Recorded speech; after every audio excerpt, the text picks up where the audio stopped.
수요 예배 오신 모든 분들을 주님의 이름으로 축복하며 환영합니다. 찬송가 135장 어저께나 오늘이나 함께 찬양하겠습니다.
아리스토텔레스는 우리의 마음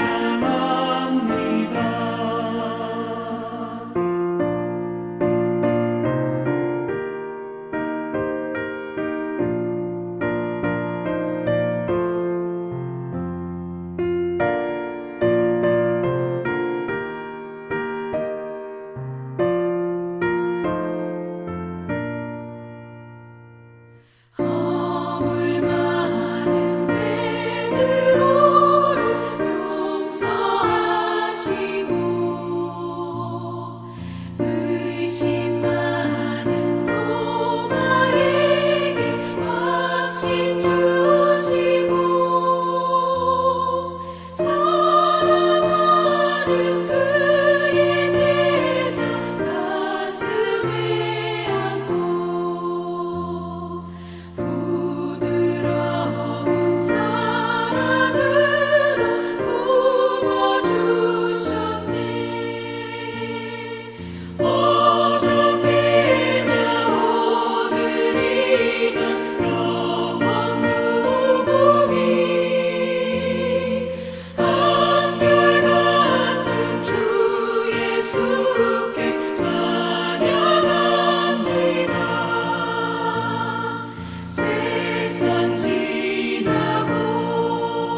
하나님께서 오늘 우리에게 주시는 말씀은 잠언서 12장 17절에서 19절까지 말씀입니다. 진리를 말하는 자는 의를 나타내어도 거짓 증인은 속이는 말을 하느니라. 칼로 찌름같이 함부로 말하는 자가 있거니와 지혜로운 자의 혀는 양약과 같으니라. 진실한 입술은 영원히 보존되거니와 거짓된 혀는 잠시 동안만 있을 뿐이니라.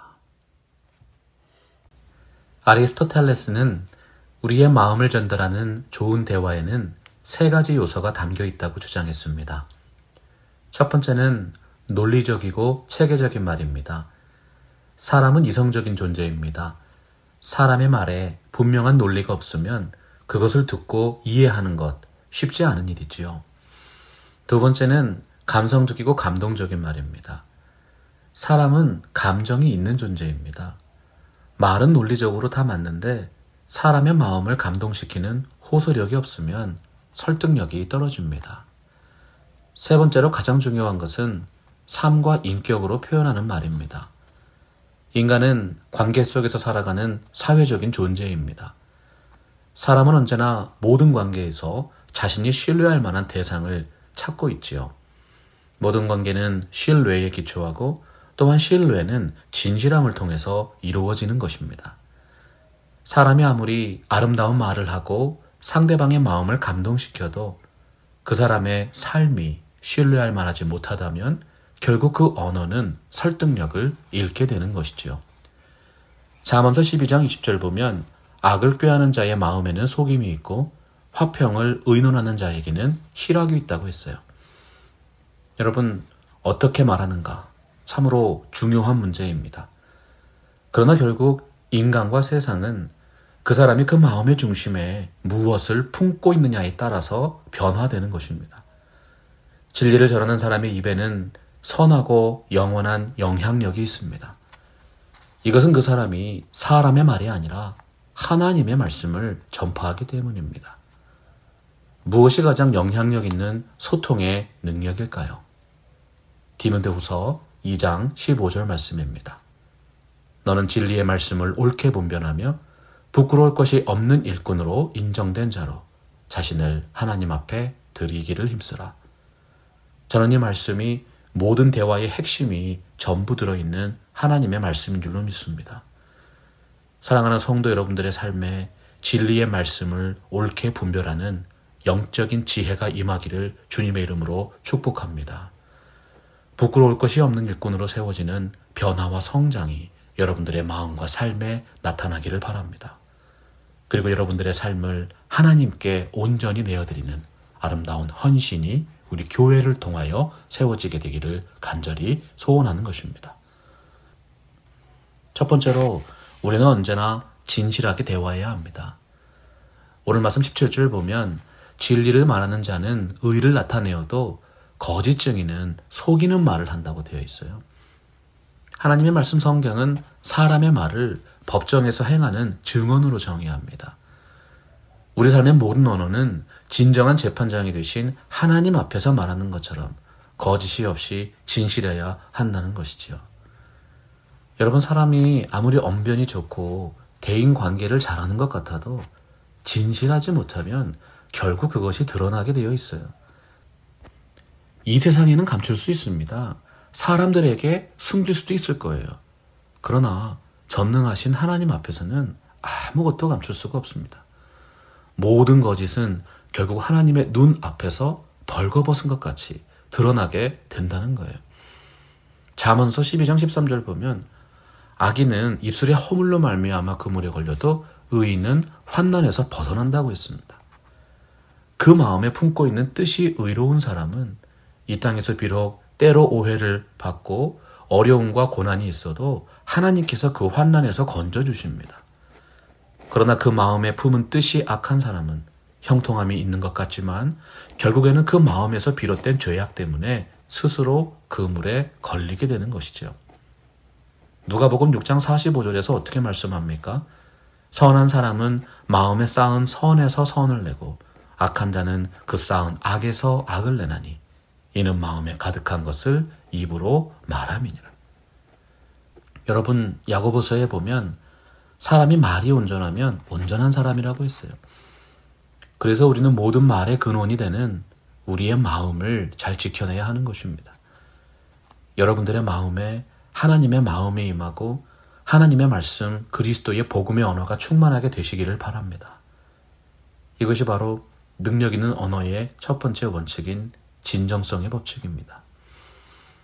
두 번째로 우리는 효과적으로 대화해야 합니다. 오늘 말씀 19절 보니까 진실한 입술은 영원히 보존되거니와 거짓된 혀는 잠시 동안만 있을 뿐이니라 되어 있어요. 이 보존된다는 단어는 굳건하게 선다는 뜻이에요. 진리를 전하는 사람의 말은 그 가치와 영향력이 영원하다는 것을 강조하는 말씀이죠.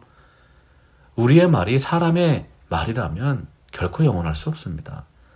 사람의 말은 눈 깜짝일 동안만 있는 허탄한 것입니다. 하지만 만약 여러분이 진리의 말씀을 전하고 그리스도의 복음을 전파하는 삶을 살게 되면 그 가치와 영향력이 영원토록 보존된다는 거예요. 이사야 선지자는 이사야 40장 8절 말씀에서 풀은 마르고 꽃은 지드나 우리 하나님의 말씀은 영원히 서리라 하라 선포했습니다. 여러분들의 마음과 입술에 영향력 있는 하나님의 말씀이 충만하게 되기를 간절히 바랍니다. 또한 오늘 말씀 18절 보니까 칼로 찌름같이 함부로 말하는 자가 있거니와 지혜로운 자의 혀는 양약과 같으니라 되어 있지요. 이것은 선한 영향력을 끼치는 말의 능력에 대한 말씀입니다. 참된 진리를 전하는 사람의 입에서는 죽이는 칼이 아니라 살리는 약이 나옵니다. 사람이 아무리 언변이 좋고 말의 능력이 출중해도 그 입에서 생명의 언어가 아니라 죽음의 저주가 쏟아져 나온다면 실패하는 인생이 됩니다. 자기 감정대로 함부로 말하고 교활한 의도대로 거짓되게 말하고 그 품은 악한 마음을 따라 저주의 말을 하면 결국 그 쌓은 악에서 악한 열매를 맺게 되는 것이죠. 여러분, 하나님의 뜻을 전하는 입술은 언제나 선하고 진실해야 합니다. 사람이 한 입으로 두 말을 하고 한 입에서 찬송과 저주가 나올 수 없다는 것이죠. 이것이 바로 능력 있는 언어의 두 번째 원칙, 영향력의 법칙입니다. 세 번째로 우리는 삶으로 대화해야 합니다. 잠언서 12장 22절 보면 거짓 입술은 여호와께 미움을 받아도 진실하게 행하는 자는 그의 기뻐하심을 받는다고 되어 있어요. 이 말씀은요, 거짓된 입술을 가진 사람이 진실하게 행할 수 없고 진실하게 행하는 사람이 거짓된 입술을 가질 수 없다는 것을 뜻합니다.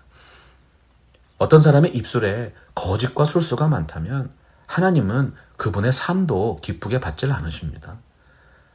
마찬가지로 사람의 삶이 진실하고 정직하다면 그의 입술의 언어도 하나님을 기쁘시게 할 만큼 진실할 수밖에 없다는 거예요. 사람의 모든 말은 하나님께 들린 바 됩니다. 우리 언어는 재판장 되신 하나님 앞에서 말하는 것처럼 진실해야 합니다. 누가 알지 못해도 하나님은 다 아신다는 사실을 인정할 때 우리의 삶이 더욱 진실해지고 우리의 언어에도 하나님의 능력이 임하게 되는 것이죠. 하나님의 사람 모세가 신명기 30장 14절에서 말씀했습니다. 오직 그 말씀이 내게 매우 가까워서 내 입에 있으며 내 마음에 있은즉 내가 이를 행할 수 있느니라. 사람의 마음이 말과 분리될 수 없듯이 말과 삶도 결코 따로 떼어놓을 수가 없습니다. 그래서 잠언서 12장 14절 보면 사람은 입의 열매로 말미암아 복록에 족하며 그 손이 행하는 대로 자기가 받느니라 강조했어요. 여러분, 가장 영향력 있는 말의 능력이 무엇입니까? 그것은 삶으로 말하는 것입니다. 하나님의 뜻을 전하는 사람은 늘 한결같아야 합니다. 사람이 한 입에서 찬송과 저주가 나올 수 없습니다.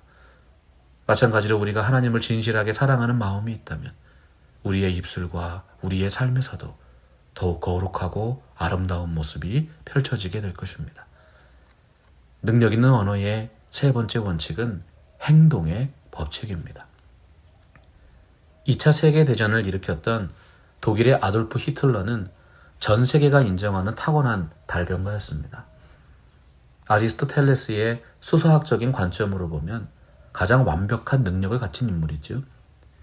히틀러의 연설을 듣고 히틀러의 헌신적인 삶을 관찰하게 된 당시 독일인들은 마치 자신들이 다시 태어난 것 같다고 고백했어요.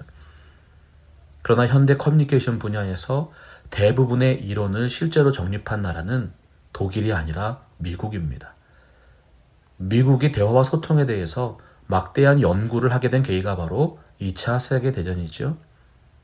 아돌프 히틀러가 보여준 막강한 소통의 영향력, 말의 영향력을 뼈저리게 경험했기 때문이에요. 미국이 자랑하는 말 잘하는 사람 중에 토크쇼의 여왕 오프라 윈프리가 있습니다. 오프라 윈프리는 오늘날 현대인들의 관점으로 보면 정말 흠이 많고 결점이 많은 사람이에요. 그녀는 극심하게 가난한 가정에서 자랐습니다. 어릴 때 성폭력을 당하고 가장이 파탄나는 경험을 하고 미혼모로 고통을 받고 흑인이고 여성이고 동시에 몸무게가 100kg이 넘는 참으로 이 시대가 말하는 가장 볼품 없는 인물입니다. 하지만 사람들은 그 여자분이 오늘날 미국에서 가장 영향력 있는 언론인 중에 하나라고 평가하고 있어요. 오프라 윈프리가 구사하는 대화 전략의 핵심이 무엇입니까? 저는 볼품 없는 사람입니다. 하지만 나는 당신의 고통을 이해합니다. 나도 그렇게 고통받아 보았기 때문입니다. 저 같은 사람도 이렇게 잘 살고 있지 않습니까? 따라서 당신도 역시 잘 될 것입니다. 사랑하는 여러분, 심지어는 세상 사람들도 히틀러가 구사한 언어의 천재성보다 오프라가 전파하는 삶의 진정성에 더욱 큰 점수를 주고 있습니다. 한 사람의 말과 삶이 얼마나 중요합니까? 어떤 사람은 역사 속에서 그 타고난 재능과 열정을 가지고 수백만 명의 목숨을 죽인 시대의 악마로 기록됩니다. 하지만 교회 사이에 지금도 기록되고 있는 수많은 그리스도인들을 생각해 보세요. 그분들이 전하는 복음의 말 한마디가 천하보다 귀한 수억 명의 생명을 살려내고 있다는 것이죠. 여러분, 무엇이 가장 영향력 있는 소통의 능력일까요? 마태복음 10장 20절이 선포합니다. 말하는 이는 너희가 아니라 너희 속에서 말씀하시는 이 곧 너희 아버지의 성령이니라. 여러분들의 마음과 삶에 말씀과 성령의 능력이 임하기를 간절하게 축원합니다. 진리의 영이신 성령에 지배될 때 우리는 비로소 세상을 구원하는 진정한 대화의 능력을 갖추게 되는 것이죠. 오직 성령이 너희에게 임하시면 너희가 권능을 받고 예루살렘과 온 유대와 사마리아와 땅끝까지 이르러 내 증인이 되리라 하시니라. 전능하신 하나님의 언어가 여러분의 마음과 입술과 삶을 통하여 계속해서 선포되기를 간절히 바랍니다. 말씀 앞에서 경외함으로 주께 홀로 섭니다. 생명의 말씀